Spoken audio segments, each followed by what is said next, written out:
Hello বন্ধুরা, কেমন আছেন? আশা করি ভালো আছেন। আপনাদের আশীর্বাদে আমি খুব ভালো আছি।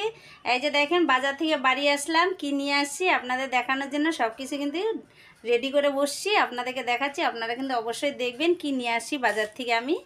এই যে দেখেন, এই যে গুড়া মাছ নিয়ে আসছি, বড় মাছও নিয়ে আসছি। এই যে দেখেন, বড় মাছও নিয়ে আসছি, গুড়া মাছও নিয়ে আসছি। কারণ হচ্ছে ছোটো ছেলেটা বলতেছিল যে মা বাজারে গেলে গুড়া মাছ নিয়ে আসো, ওই জন্য গুড়া মাছও নিয়ে আসছি, বড় মাছও নিয়ে আসছি। আর হচ্ছে এই দেখেন, সবজি নিয়ে আসি, কোয়াশ নিয়ে আসছি। এই যে হলো সাদা ধুন্দুল নিয়ে আসি। আজকে ধুন্দুলগুলো সেই ভালো, কিন্তু বড় বড় দেখেন। আমার এইগুলা বাজারই ভালো লাগে, আমি বাজারে গেলে খুব বাছা বাছা বাজার করি।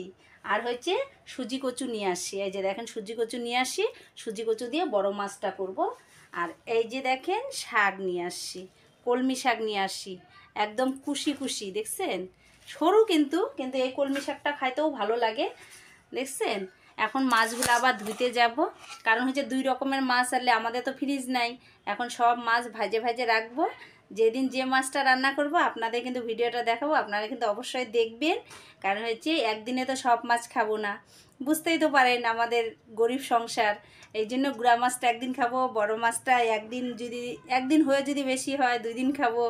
আমাদের এইভাবেই খাইতে হবে, কিছু করার নাই। আর আমি বেশি মাছ খেতে ভালোবাসি না, কারণ হচ্ছে মনে করেন 2 রকমের, বেশি বলতে কি মানে 2 রকমের মাছ একদিনে রান্না করলাম, বা হলো 3-4 রকমের মাছ যেমন অনেকের বাড়িতে রান্না হয়, আমাদের বাড়িতে কিন্তু সেরকম হয় না। কারণ হচ্ছে আমাদের এক তরকারি ভাতই বেশি হয়, হঠাৎ হয়ে যায় 2-3 রকম আইটেম। কারণ হচ্ছে আমাদের তো আগেই বললাম গরিব সংসার। যাই, এখন মাছটা পরিষ্কার করে নিয়ে আসি। যেদিন আনি সেদিন তো রান্না করতে পারিই না, কারণ টাইমই পাই না। এখন এতগুলো মাছ ধুবো, ভাজবো, আবার ঘরের কত কাজ থাকে, সেগুলো করতে হবে।